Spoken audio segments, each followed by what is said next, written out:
wabarakatuh. Waalaikumsalam. Waalaikumsalam warahmatullahi wabarakatuh. Alhamdulillah wassalatu wassalamu ala Rasulillah wa ala alihi wa ashabihi wa man wala wala haula wala quwata illa billah. Alhamdulillah, Bapak-bapak, Ibu-ibu, saudara sekalian, pada malam hari ini kembali kita bisa menghadiri pengajian Joglo Dakwah Mu'al Maskuri setiap malam Jumat, dan alhamdulillah pada hari ini kita pengajian kedua, insya Allah nanti akan meneruskan hadis pertama yang belum selesai. Dan untuk Mas Ari tadi ada salam dari Ketua PCIM Malaysia, Pak Profesor Sony. Oh iya, waalaikumsalam. Beliau izin tidak bisa hadir, dan alhamdulillah untuk hari ini ada kawan dari Malaysia yang bergabung juga. Alhamdulillah.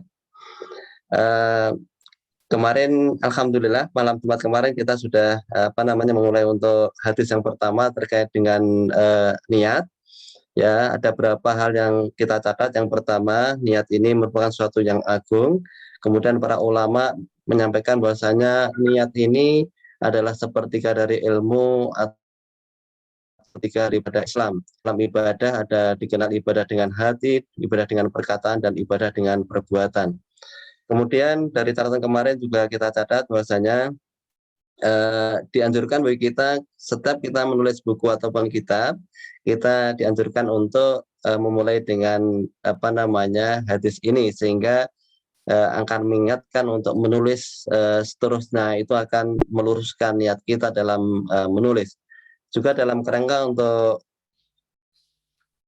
melaksanakan hadis, Ibu-ibu, mari saya berwasiat untuk diri saya sendiri dan jamaah sekalian untuk meluruskan niat kita dalam mengaji ini semata-mata mencari ridho Allah Ta'ala, bukan untuk selainnya. Demikian pengantar dari saya, karena waktunya sudah jam 8 kurang seperempat. Monggo Ustadz Ari untuk memulai kajiannya.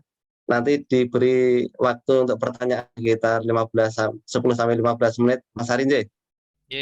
Nggih, matur suwun, monggo. Waktu dan tempat kami persilakan kepada Mas Ari. Ya, terima kasih Pak Tito. Assalamualaikum warahmatullahi wabarakatuh.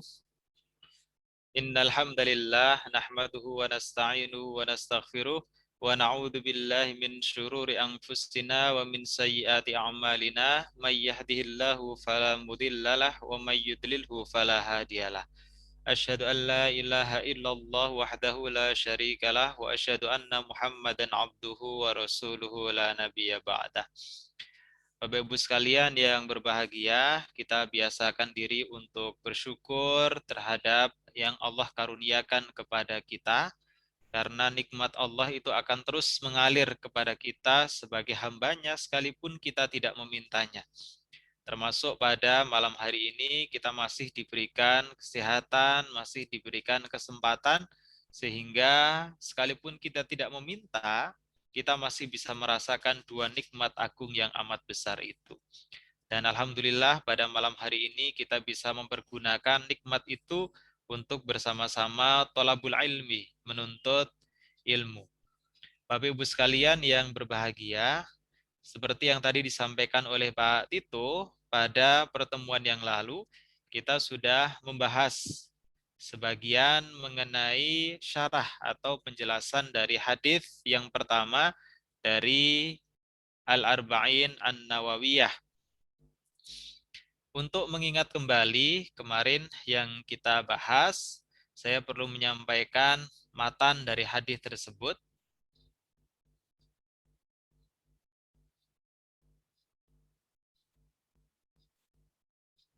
Ya.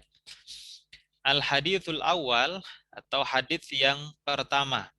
An Amiril Mukminin Abi Hafsin Umar bin Khattab radhiyallahu taala anhu, dari Amirul Mukminin Abi Hafsin Umar bin Khattab radhiyallahu taala anhu qala, berkata, Sami'tu Rasulullah sallallahu taala alaihi wa ala alihi wasallam yaqul, aku mendengar Rasulullah sallallahu alaihi wasallam berkata atau bersabda, innamal a'malu binniyat.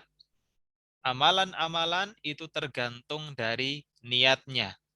Wa innama likulli imri'in ma nawa, dan setiap orang akan mendapatkan sesuai dengan niatnya. Faman kanat hijratuhu ilallah wa rasulih, barang siapa yang hijrahnya untuk Allah dan Rasulnya, fahijratuhu ilallah wa rasulih, maka hijrahnya itu untuk Allah dan Rasulnya. Wa man kanat hijratuhu lidunya yusibuha, dan barang siapa yang hijrahnya itu untuk dunia yang akan dia raih, awimra'atin yang kihuha, atau wanita yang akan dinikahinya, fahijratuhu ila ma hajara ilaih, maka hijrahnya itu untuk apa yang dia inginkan, yaitu dunia dan perempuan yang akan dinikahi. Nah, hadis ini diriwayatkan oleh Imam al-Muhadditsain, oleh dua imam hadis, yaitu Imam Bukhari dan Imam Muslim.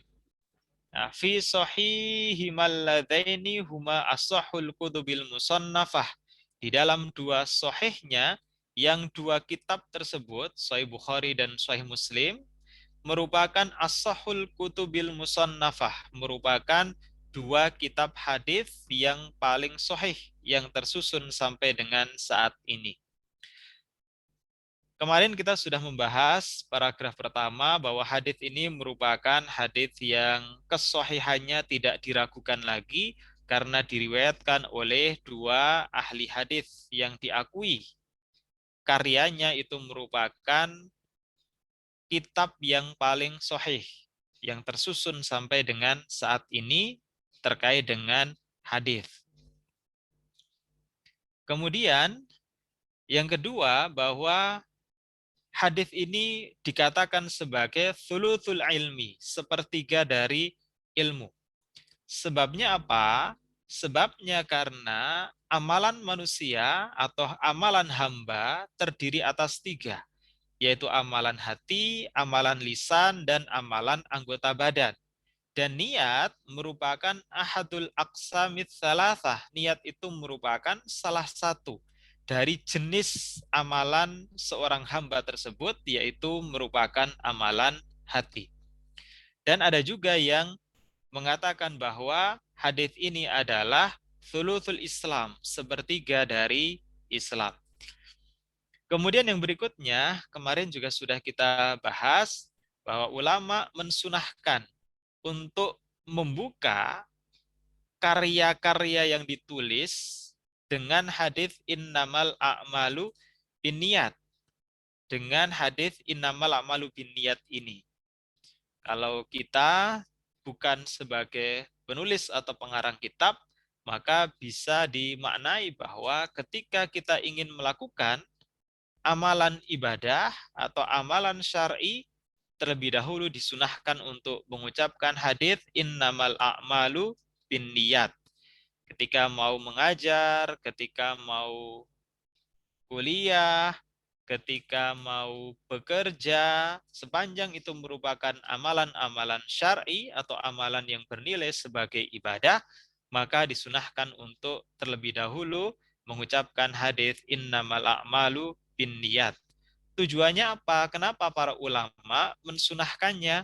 Untuk meluruskan niat, agar niat kita itu benar semata-mata karena Allah Subhanahu wa taala. Kemudian kemarin juga kita sudah membahas bahwa hadis ini dikatakan sebagai hadis masyhur kalau dinisbatkan kepada sanad akhirnya. Tapi dikatakan sebagai hadis gharib atau hadis ahad kalau dinisbatkan kepada para perawi awalnya.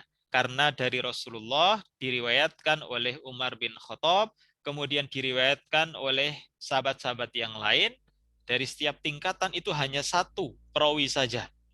Tetapi setelah Yahya bin Sa'id al-Ansari, kemudian hadis ini masyhur, hadis ini menjadi terkenal.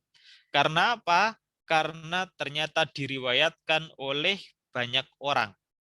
Di sini dikatakan aksar, lebih banyak, min mi'atai atau 200 insan, aksaruhum a'immah, kebanyakannya adalah para imam.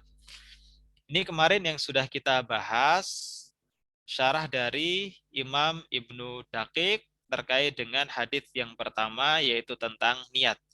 Sekarang kita lanjutkan pada syarah yang berikutnya.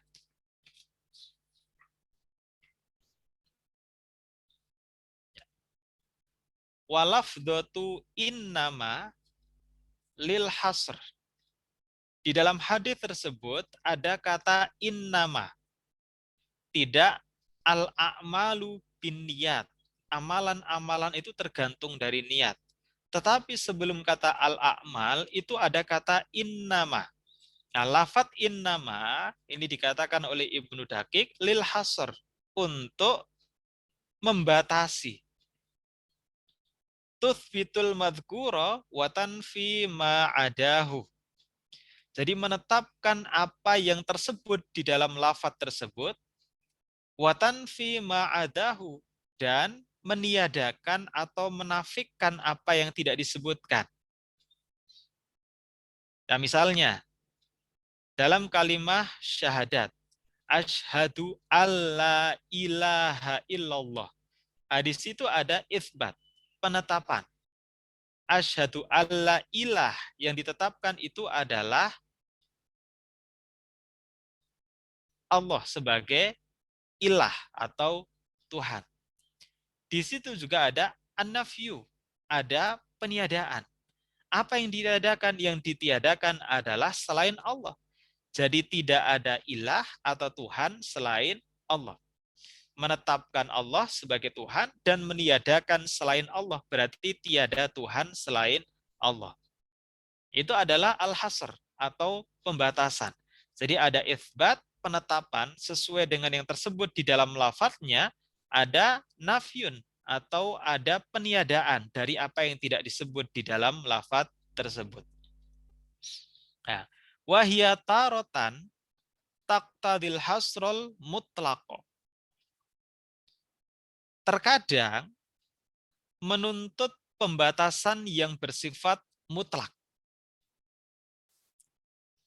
Watarotan, dan terkadang taktadi menuntut hasron mahsuson, pembatasan yang bersifat tertentu atau khusus.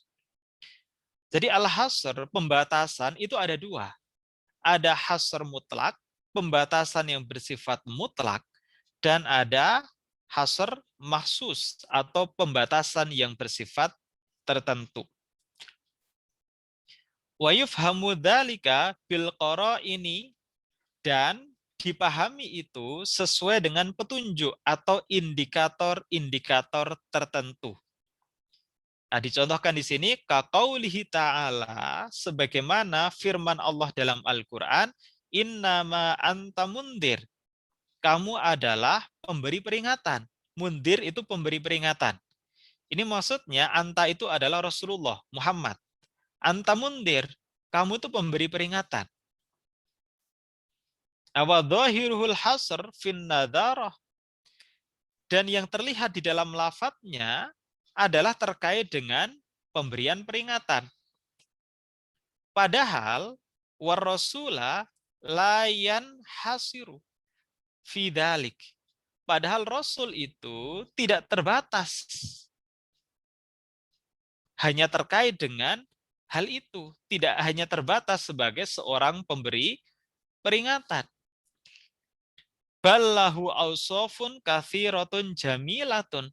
Akan tetapi, lahu, yang dimiliki oleh Rasulullah adalah ausofun, sifat-sifat kathiratun yang jumlahnya banyak, dan jamilatun, dan baik atau indah. Kal basyarah disebut tadi seperti pemberi kabar gembira, wa ghairiha, dan selainnya. Jadi di sini disebutkan innama anta mundir, ini innama pembatasan. Kamu itu hanyalah pemberi peringatan. Nah, pemberi peringatan itu maksudnya kalau ada orang melakukan perbuatan tertentu yang dilarang oleh syariat, maka ada ancaman. Itu adalah nadhiron atau peringatan. Dan Rasul itu menyampaikan peringatan itu, maka Rasul disebut sebagai mundir. Kan dulu Rasul itu dituduh sebagai seorang dukun, misalnya Rasul dituduh sebagai seorang peramal, dan seterusnya. Maka Allah tegaskan Rasul itu mundir. Rasul itu adalah pemberi peringatan. Nah, di sini ada kata innama. Jadi seolah-olah Rasul itu hanya sebagai seorang pemberi peringatan. Padahal pada diri Rasulullah itu terdapat banyak sifat. Salah satunya adalah basyarah. Salah satunya adalah pemberi kabar gembira. Siapa yang taat, siapa yang takwa, maka Rasul mengatakan kelak akan mendapatkan kebahagiaan di akhirat. Itu adalah kabar gembira. Maka ketika Rasul menyampaikan itu, berarti Rasul sebagai basyarah, Rasul itu sebagai pemberi kabar gembira. Nah, jadi ada kata innama, pembatasan, tapi sebenarnya Rasul itu masih punya sifat yang lain. Nah, maka ini sebenarnya merupakan pembatasan yang bersifat maksus, pembatasan yang bersifat tertentu, bukan pembatasan yang bersifat mutlak. Artinya tergantung dari konteksnya. Wa kadzalika qauluhu ta'ala, begitu juga firman Allah Ta'ala, innamal hayatud dunya lahwun wa la'ib. Kehidupan dunia itu lahwun, sendaguro, wa la'ib, dan permainan. Kalau ada kata innama sebagai pembatasan, berarti kehidupan dunia itu hanyalah sendagurau dan permainan. Fadhahiruhu wallahu alam. Dan maknanya itu hanyalah Allah yang tahu. Akan tetapi kalau kita lihat, ini merupakan al-hasr, pembatasan. Tetapi pembatasan ini tidak bersifat mutlak, bi'tibari min athariha. Wa amma binisbati ila ma fi nafsil amr, faqad takunu sababan ilal khairat. Kenapa kok tidak bersifat mutlak? Ya karena ketika dunia dikatakan sebagai sendaguro dan sebagai permainan, itu hanyalah untuk orang-orang yang memang memilih kehidupan dunia. Sehingga orientasi hidupnya itu adalah dunia. Maka ketika orang hanya berorientasi hidupnya itu adalah dunia, maka berarti dunia itu hanyalah kehidupan yang merupakan sendaguro dan permainan. Ya, meskipun dikatakan innama, dunia itu hanyalah sendaguro dan permainan, itu pembatasan. Tapi itu enggak mutlak. Kenapa demikian? Ya ini, wa amma binisbati ila ma fi nafsil amr dan seterusnya. Karena apa? Dunia itu kehidupannya bisa menjadi sababan. Sebab ilal khairat, dari kebaikan-kebaikan. Nah, jadi namanya kehidupan di akhirat itu kan tergantung dari kehidupan dunia. Orang itu mendapatkan kebahagiaan di akhirat ya karena di dunia dia melakukan amalan kebajikan. Jadi amalan yang dilakukan di dunia itu adalah sebab dari kebaikan yang dia dapatkan di akhirat kelak. Maka wa yakunu dzalika min babit taghlib. Makanya pembatasan itu hanyalah untuk orang-orang yang melalaikan kehidupan akhirat. Karena orientasinya adalah untuk dunia. Fa'idha waradat hadhil lafdatu fa'tabirha. Fa'in dallas siyak wal maksud fil kalam alal hasr fi syai'in mahsusin faqul bihi. Wa illa fahmilil hasr alal itlaq. Nah, jadi kalau memang maknanya itu adalah pembatasan yang bersifat khusus, ya mestinya kalimat itu ya dimaknai seperti yang tadi saya sampaikan. Misalnya, Rasul itu hanyalah an-nadhar, Rasul itu hanyalah pemberi peringatan. Ya maknanya apa? Maknanya adalah itu pembatasan tidak mutlak.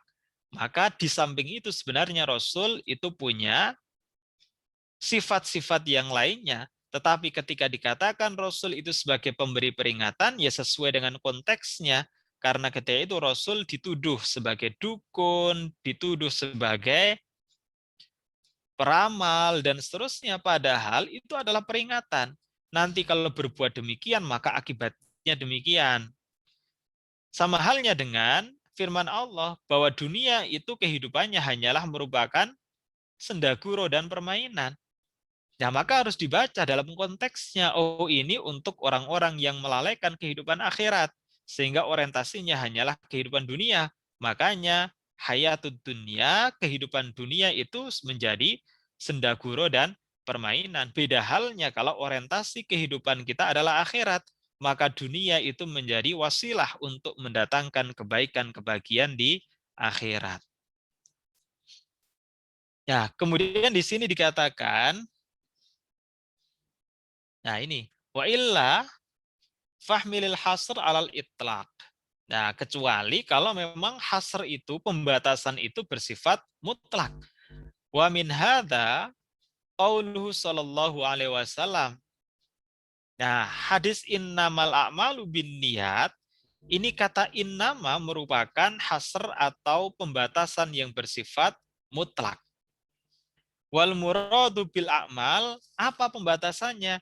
Yang dimaksud dengan al-a'mal, hanyalah amal-amal, itu adalah al-a'malus syar'iyyah. Amalan-amalan yang bersifat syar'i atau amalan-amalan syariat. Kesimpulannya apa? Kesimpulannya, yang dimaksud dengan amalan tergantung dari niatnya itu adalah amalan-amalan syariat. Maka ketika amalan itu merupakan kemaksiatan, itu bukan termasuk yang tergantung dari niatnya. Mau mencuri, mau merampok, mau mabuk, sekalipun dia berniat baik, ya tetap itu merupakan perbuatan yang tercela, itu merupakan kemaksiatan.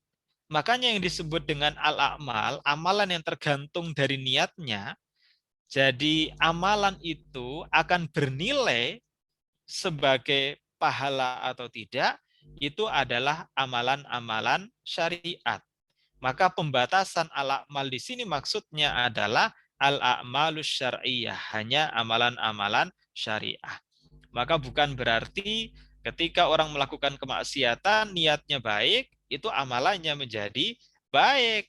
Karena apa? Al-a'malu binniyat. Niat itu merupakan kunci dari amalan. Padahal yang dimaksud dengan al-a'mal di sini adalah al-a'malus syar'iyah, tidak termasuk amalan-amalan kemaksiatan. Nah, ini maksud dari innama, untuk membatasi amalan yang tergantung dari niatnya itu adalah amalan-amalan syariat. Ya, kita lanjutkan. Wa ma'nahu la yu'tadu bil a'mali bidunin niyah. Maknanya apa? Tidak dianggap sebagai amalan bidunin niyah, tanpa adanya niat. Nah, mithlul wudu'i, seperti wudu. Wal ghusli, mandi. Wat tayammumi, tayamum. Wa kadzalika shalah, begitu juga salat. Waz zakah, zakat. Was shaum, puasa. Wal hajj, haji. Wal i'tikaf, i'tikaf. Wasairil ibadah, dan ibadah-ibadah yang lain. Maka ketika orang itu berwudu, kok tidak diniati untuk Allah, maka tidak terhitung sebagai amalan. Ketika orang itu mandi, kok tidak diniati karena Allah, maka itu tidak dinilai sebagai amalan kebajikan. Ketika orang tayamum kok tidak berniat karena Allah, maka itu tidak akan dinilai sebagai amal kebajikan. Demikian juga dengan sholat, zakat, puasa, haji, itikaf, dan ibadah-ibadah yang lain. Nah, ini disebutkan, fa'amma izalatun najasah. Sementara menghilangkan najis, fala tahtaju ila niyatin. Tidak memerlukan adanya niat. Ketika kita ingin menghilangkan najis, misalnya tangan kita kena kotoran hewan atau kena air kencing, maka ketika menghilangkannya itu tidak diperlukan niat. Jadi sekalipun tidak diniati lillahi ta'ala, ya tetap itu sah. najisnya tetap akan hilang. Li'annaha, karena apa? Min babit tarki. Karena menghilangkan najis itu merupakan bagian dari pembahasan berupa meninggalkan. Jadi ini kan masuk dalam pembahasan najis. Najis itu kan harus ditinggalkan. At-tarku. Maka menghilangkan najis itu bukan termasuk amalan-amalan yang harus di dalamnya itu ada niat. Kenapa? Watarku, karena meninggalkan sesuatu layah taju ilan niyah, tidak memerlukan niat. Wa dhahaba jama'atun ila sihhatil wudu'i wal ghusli bi ghairi niyah. Meskipun ada juga sekelompok orang yang berpendapat mengenai sahnya wudhu dan mandi bi ghairi niyah, meskipun tanpa ada niat. Tapi tetap pendapat yang kuat adalah semua amalan kebajikan atau amalan syariat itu akan bernilai manakala ada niat lillahi ta'ala. Nah, kenapa ada sekelompok orang juga yang berpendapat bahwa wudhu, mandi, itu tidak perlu ada niat. Ya, karena memang di dalam hadis innamal a'malu bin niat, itu mahdzufun, ada yang hilang. Jadi sebenarnya ada yang disisipkan tapi hilang di situ. Ya, wahtalafal ulama, para ulama berbeda pendapat fi takdirihi, di dalam memahaminya. Falladzi nashtaritun niyah qadaru sihatal a'mali bin niat. Dan bagi yang mensyaratkan adanya niat, maka yang hilang itu adalah lafadz sihah. Maka sebenarnya innama sihatul a'mali bin niat. Sahnya dari amalan itu tergantung dari niatnya. Jadi kalau yang dihilangkan dari innamal a'malu bin niat itu adalah kata sihah, maka sesungguhnya setiap amal kebajikan itu harus ada niat. Kalau tidak, maka nggak sah. Tidak bernilai sebagai amalan. Walladzi lam yashtarituha qadaru kamalal a'mal bin niat.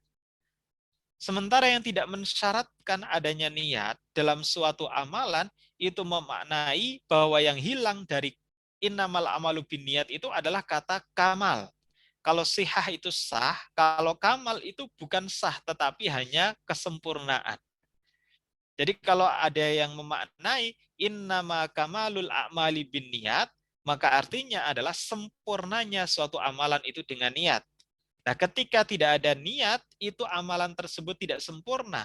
Tapi bukan berarti tidak sempurna itu tidak sah. Ini menurut sebagian kelompok. Nah, sekalipun sekali lagi, bahwa yang pendapatnya kuat adalah yang mengharuskan adanya niat di dalam setiap amalan syar'i. Setiap amal kebajikan itu harus diniatkan. Nah, niat di sini maksudnya adalah al-ikhlas. Niat semata-mata untuk Allah Subhanahu wa taala. Nah, jadi kalau kita sholat, wudhu, mandi, tayamum, kok tidak diniatkan karena Allah? Ya, amalan itu ya begitu saja. Tidak akan dinilai sebagai amal kebajikan. Tidak akan bernilai sebagai amal kebajikan. Ya, kita lanjutkan. Wa qauluhu, dan perkataan wa innama likulli imri'in manawa. Setiap orang akan mendapatkan sesuai dengan apa yang diniatkan. Nah, kalau secara sepintas kan maknanya menjadi sama dengan innamal a'malu binniyat. Amalan-amalan itu tergantung dari niatnya. Wa innama likulli imri'in manawa. Setiap orang akan mendapatkan sesuai dengan yang diniatkan. Jadi seolah-olah antara innamal a'malu binniyat dengan innama likulli imri'in manawa itu maknanya sama. Nah,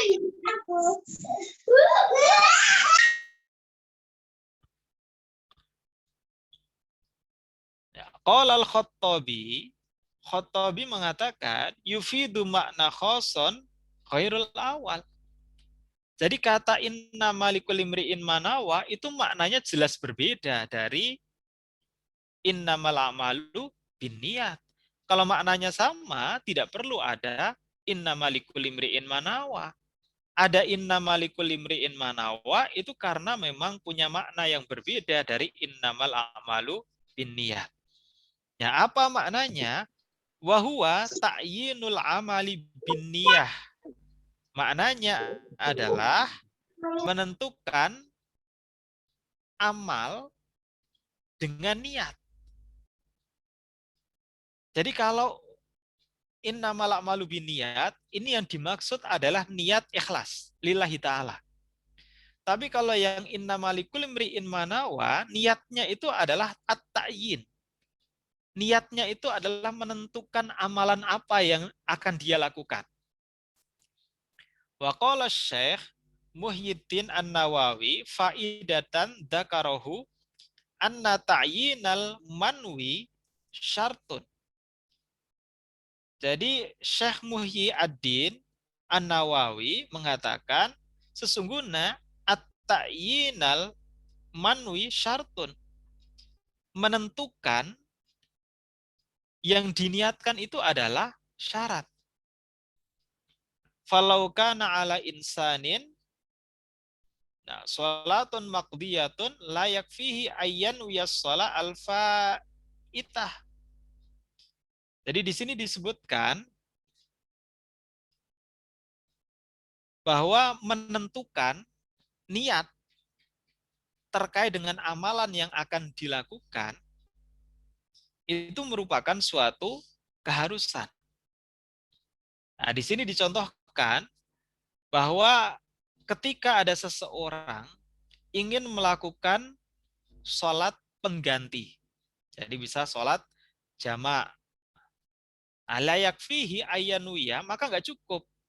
Dia hanya meniatkan untuk sholat yang belum dilakukan. Misalnya sholat duhur sudah lewat, kemudian ingin dijamak dengan sholat asar karena ada alasan tertentu. Maka ketika ingin melakukan sholat duhur di waktu sholat asar itu tidak cukup. Dia hanya niat, saya meniatkan sholat yang belum saya kerjakan. Nggak cukup. Ya, bal yustaritu ayyanwiya kaunaha duhron au asron au ghairaha. Tetapi dia tetap harus meniatkan, dia itu mau sholat duhur, dia itu mau sholat asar, atau sholat selainnya. Walau lafdu asani laqtadul awal sihatan niyah bila ta'yini au hamadalik. Wallahu a'lam.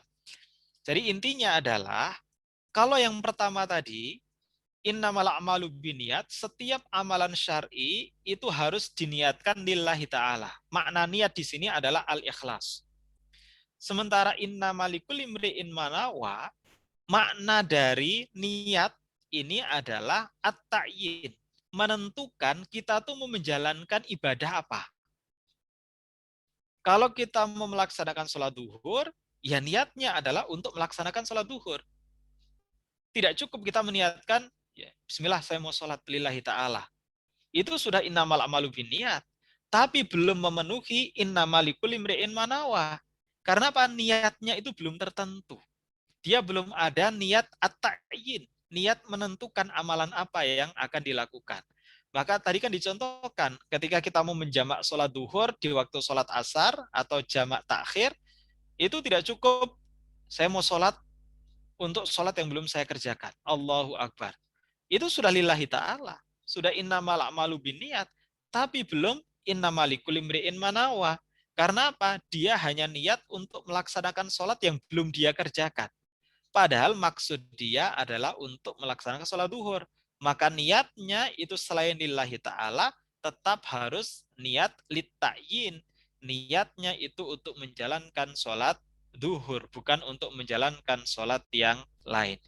Inilah perbedaan antara innamal a'malu binniyat dengan innamalikul imri'in manawa. Yang pertama tadi niatnya adalah niat al-ikhlas, Yang kedua, itu niatnya adalah niat at-ta'yin untuk menentukan ibadah apa yang akan dilakukan. Ya, kemudian paragraf yang terakhir, wa qauluhu, dan dikatakan dalam hadis itu, faman kanat hijratuhu ilallah wa rasulihi, barang siapa yang hijrahnya, karena hadis ini kan turun dalam konteks hijrah. Sekalipun kemarin sudah saya sampaikan, kita mengambil keumuman lafadznya. Kita mengambil al-ibratu bi umumil lafzi. Kita mengambil ibroh itu dari keumuman lafadznya, yaitu terkait dengan niat. Sekalipun konteksnya itu terkait hijrah. Jadi memaknainya tidak terbatas kepada konteks hijrah, tetapi untuk al-a'mal asy-syar'iyyah, untuk semua amalan syar'i. Jadi dalam hal ini kita tidak menggunakan kaidah al-ibratu bi khususis sababi. Kita mengambil ibroh dari kekhususan sebab diturunkannya hadis ini. Bukan. Tapi kita menggunakan kaidah al-ibratu bi umumil lafzi. Kita mengambil ibroh dari keumuman lafadznya. Yang faman kana hijratu ilallah wa rasulihi, siapa yang hijrahnya itu untuk Allah dan Rasulnya, fa hijratuhu ilallah wa rasulihi, maka hijrahnya itu untuk Allah dan Rasulnya. Ya, di sini dikatakan al-mutaqarriru 'inda ahlil arabi. Jadi orang-orang Arab mengatakan bahwa annasyarta wal jazaa wal mubtada wal khobar labudda ayyataghayyara. Jadi mestinya syarat dengan akibat itu berbeda. Kata orang-orang Arab. Mubtada dalam bahasa Arab ya, dengan khobar, subjek dengan keterangan, labudda ayyataghayyara, harus berbeda. Nah, tapi di sini tertulis sama.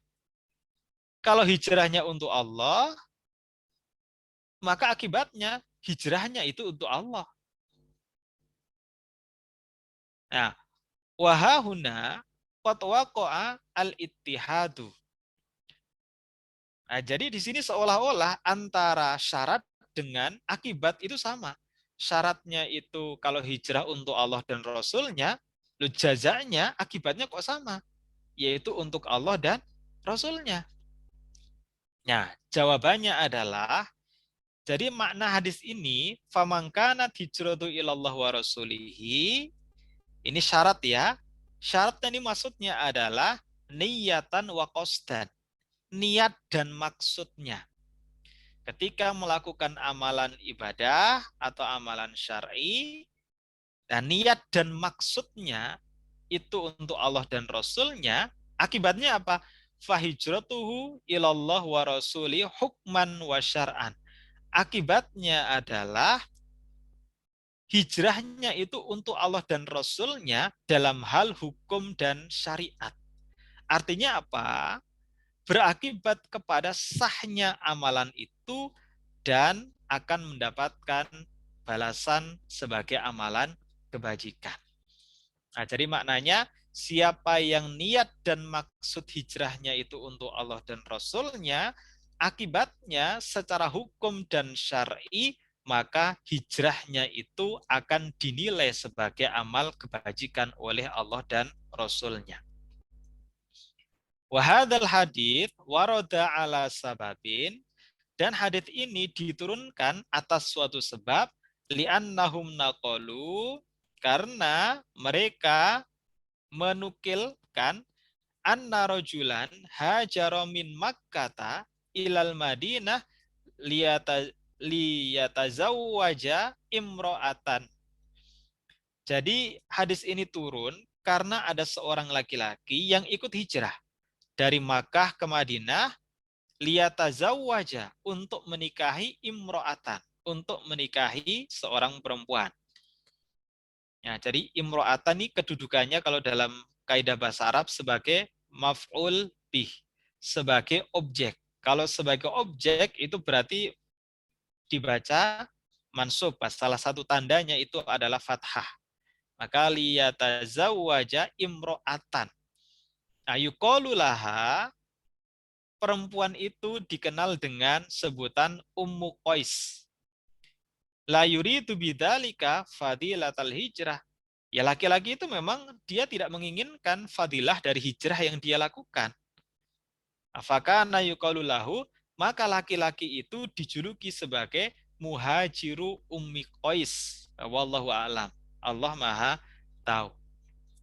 Nah, Bapak Ibu sekalian yang berbahagia, ini akhir penjelasan dari Imam Ibnu Daqiq terkait dengan hadis yang pertama. Jadi intinya adalah ketika kita melakukan amal kebajikan, maka ada dua niat yang diharuskan. Yang pertama adalah niat ikhlas lillahi ta'ala. Yang kedua adalah niat litta'yin, niat untuk melakukan amalan tertentu yang membedakan dengan amalan yang lain. Kalau mau sholat duhur, ya tidak cukup niatnya itu hanya lillahi ta'ala untuk sholat, tetapi benar-benar niatnya itu untuk sholat duhur. Demikian juga untuk sholat asar, untuk wudhu, dan seterusnya. Tetapi kalau untuk at-tarku, untuk yang harus ditinggalkan, seperti najis tadi, menghilangkannya, izalatun najasah tadi disebutkan, maka itu tidak perlu adanya niat untuk diterima sebagai amal kebajikan. Karena itu adalah masuk dalam kategori bab untuk meninggalkan, bukan perintah untuk melakukan. Saya kira demikian yang bisa saya sampaikan pada malam hari ini terkait dengan syarah hadis yang pertama. Demikian, silahkan jika ada yang mau direspon atau ditanggapi. Monggo Bapak-bapak, Ibu-ibu, jamaah sekalian, kalau ada ingin yang ditanyakan silakan.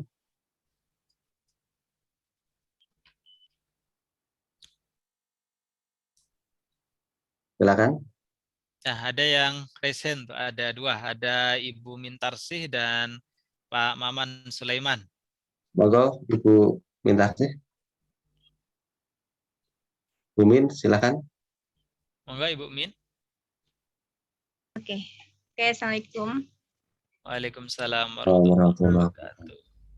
Saya tanya yang berkaitan dengan innamal a'malu binniyah tadi ya. Ya.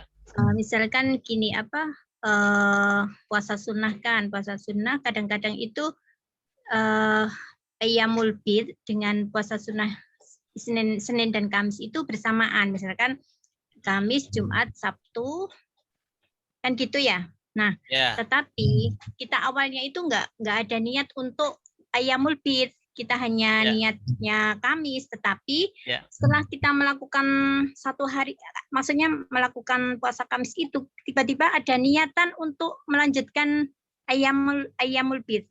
Gimana itu, Ustaz? Ya. Oh iya. Ya, itu kan sama-sama puasa sunnah. Jadi memang menurut pendapat sebagian besar ulama, kalau kita menjalankan puasa yang dua-duanya itu sama-sama sunnah, maka boleh kita berniat untuk menjalankan dua puasa sunnah sekaligus. Nah, memang puasa sunnah itu berbeda dengan puasa wajib. Kalau puasa wajib itu memang niatnya harus sejak awal. Ketika kita sebelum berpuasa, maka sudah harus diniatkan di awal.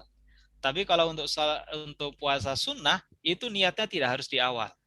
Misalnya kita belum sarapan sampai duhur.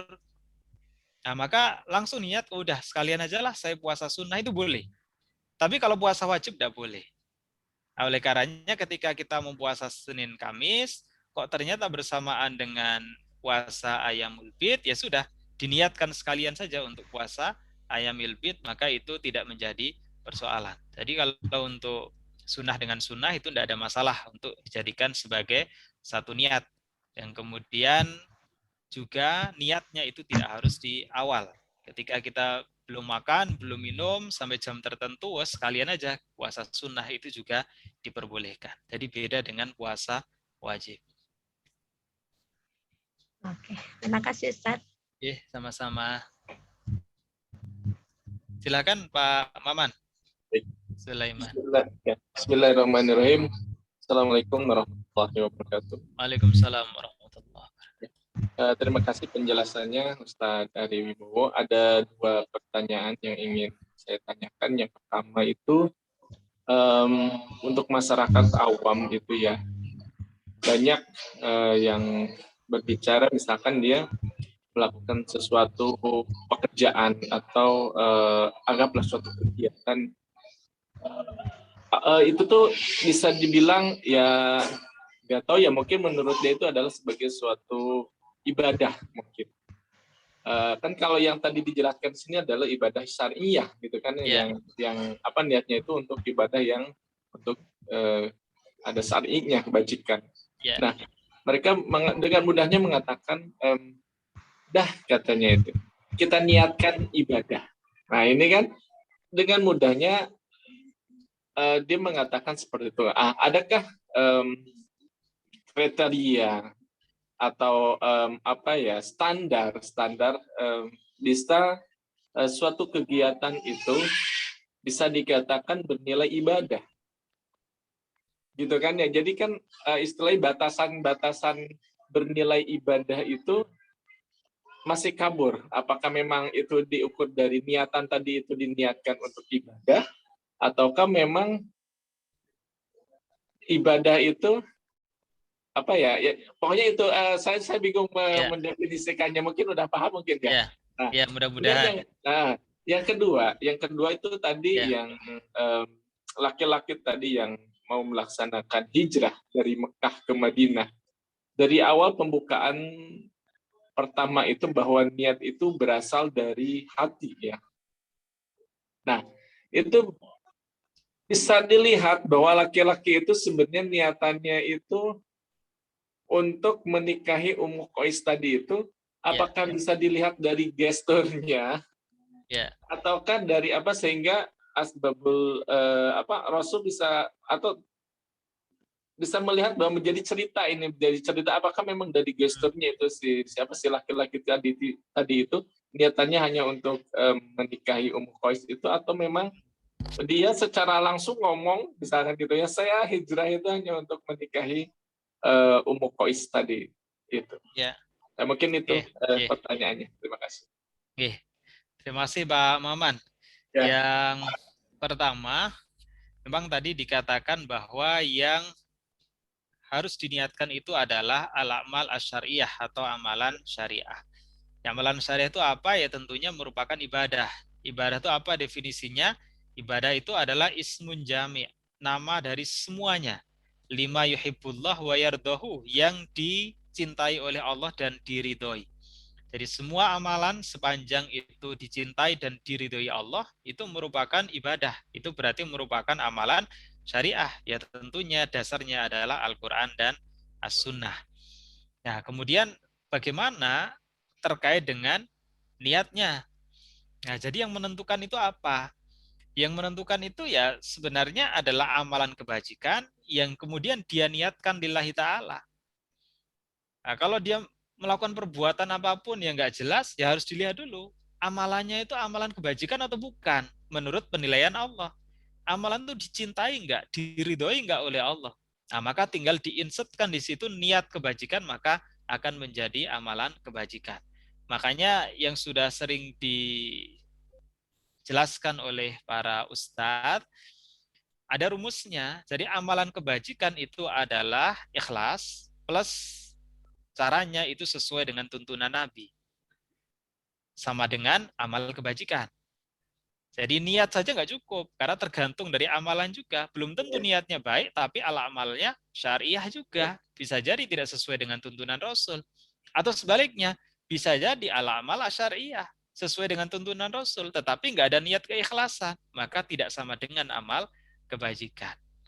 Nah, oleh karenanya maka dua-duanya amal syariah dengan niat. Nah, memang kalau kita berbicara niat, kemarin sudah saya sampaikan niat itu adalah amalan hati.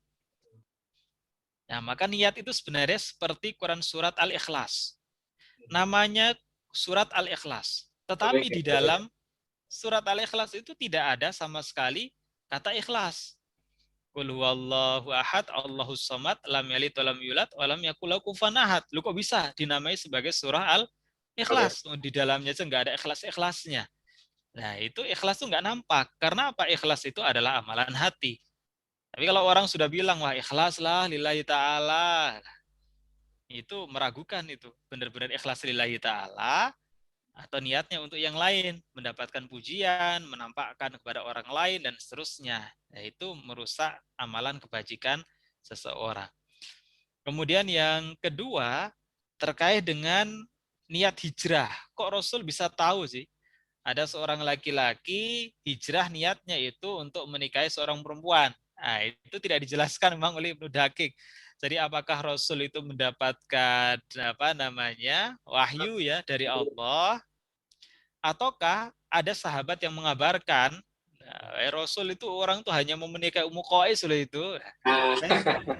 Saya tidak tahu.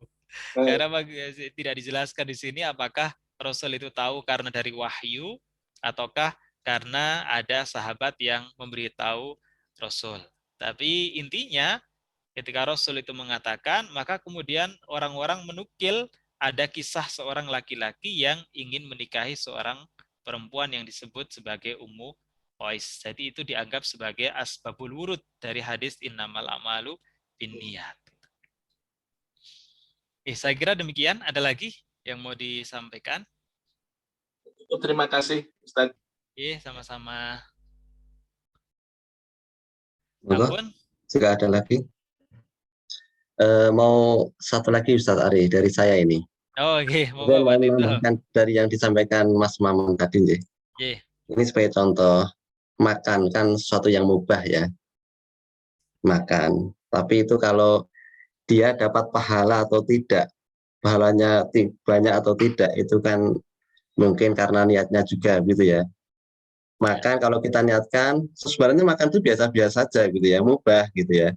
Tapi kalau diniatkan untuk, wah ini nanti untuk ibadahnya biar semangat, kemudian mencari rezekinya biar lancar dan sebagainya, itu pahalanya lebih gitu ya. Mungkin yang disampaikan Mas Rahman seperti itu mungkin ya. Nanti Ustaz tadi mohon komentarnya. Kemudian yang kedua, terkait dengan ditanyakan Ibu Min dari Malaysia tadi, sebagai contoh ini, apakah bisa dikiaskan untuk mandi ya? Biasanya misalkan ini malam Jumat ya, kan Jumat itu disunahkan mandi, ada mandi Jumat.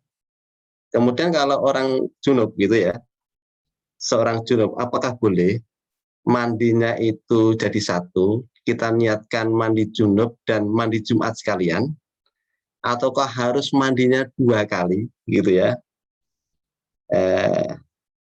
Nah, takut masuk angin mungkin di satu ini. Moga Mas Ari, 2 itu. Oke, terima kasih Pak Tito. Yang pertama untuk misalnya makan, kan itu hal yang mubah. Ya makan itu kan ya sesuatu yang disukai dan diridhoi juga. Dalam Al-Quran kan juga jelas kan, kulu washrobu wala tusrifu. Makan itu merupakan perintah. Jadi jelas eksplisit itu makan itu adalah perintah. Maka makan itu berarti amalan yang disukai dan diridhoi oleh Allah. Asal wala tusrifu, janganlah untuk berlebih-lebihan. Maka ketika amalan itu ya memang dicintai, disukai oleh Allah, ya tinggal diluruskan niatnya, maka itu akan bernilai sebagai amalan kebajikan. Jadi lawan dari amalan syariat itu adalah amalan yang bernilai maksiat, amalan yang dilarang oleh syariat. Jadi pengkategoriannya hanya ada 2 saja, yaitu amalan syariat dan amalan yang maksiat. Kemudian yang kedua terkait dengan mandi junub. Mandi junub itu kan hal yang wajib untuk membersihkan hadas besar. Sementara mandi untuk sholat Jumat itu adalah mandi sunnah. Nah, kalau saya berpahaman bahwa sesuatu yang wajib itu niatnya tidak bisa didobelkan. Jadi ya kalau memang untuk misalnya ya seperti puasa Ramadan, ya Ramadan tidak diniatkan juga untuk puasa Senin Kamis. Nah, sama dengan bisa dikiaskan barangkali ya dengan itu. Jadi kalau memang niatnya untuk mandi junub, ya udah mandi junub. Ya, kalau ingin mendapatkan fadilah dari sunnah mandi qobla Jumatan ya mandi 2 kali. Dan mandi itu kan tidak harus sabunan. Mandi itu definisinya apa sih? Mandi itu adalah mengguyurkan air ke seluruh tubuhnya. Nah, kalau kita kan biasa maknai mandi itu ya sabunan, enggak juga. Jadi kalau memang mau mandi junub tanpa sabunan pun juga boleh-boleh saja. Jadi yang penting mengguyurkan badan, niatkan untuk mandi junub, kemudian guyurkan lagi untuk mandi sholat Jumat. Kan bagi kita tuh sekali mandi, sekali sabunan. Tetapi secara syariat itu sudah 2 kali mandinya. Karena sudah 2 kali mengguyurkan air ke seluruh bagian tubuhnya. Jazakallah khair Ustaz. Ya. Silakan ada lagi? Satu lagi, monggo. Namanya tidak ada Ustaz. Sudah, waktunya sudah cukup juga. Ya, ya. Terima kasih banyak Bapak Ibu sekalian. Mohon maaf apabila ada hal yang belum bisa memuaskan apa yang diinginkan oleh Bapak Ibu sekalian. Semata-mata ini sebuah ikhtiar bersama-sama untuk menuntut ilmu, bisa saling melengkapi satu dengan yang lain. Jadi tidak harus semuanya dari saya, tapi yang lainnya pun juga bisa memberikan tambahan sehingga ini sifatnya adalah sharing ilmu untuk kemaslahatan kita bersama. Mudah-mudahan yang sedikit ini bisa memberikan keberkahan untuk kita dan keluarga, dan kita harus meyakini bahwa sedikit pengorbanan yang kita lakukan yang sepanjang itu lillahi ta'ala, insya Allah akan memberikan keberkahan untuk kita dan keluarga. Amin. Demikian, terima kasih banyak. Assalamualaikum warahmatullahi wabarakatuh. Waalaikumsalam warahmatullahi wabarakatuh. Terima kasih Ustaz Ari atas tausiahnya pada malam hari ini. Insya Allah Bapak-Bapak Ibu sekalian, malam Jumat depan kita sudah masuk ke hadis 2. Semoga Allah Ta'ala berikan manfaat dan barokah pada pertemuan hari ini. Kita mendapatkan ilmu yang bermanfaat, ilmu yang berbuah pada amalan kita. Amin.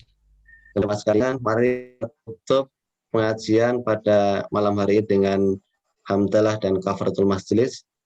Alhamdulillahirabbil alamin. Subhanallahumma wa bihamdika wa la ilaha illa anta astaghfiruka wa atubu ilaik. Dari saya mohon maaf jika ada kekurangan. Assalamualaikum warahmatullahi wabarakatuh. Waalaikumsalam warahmatullahi wabarakatuh.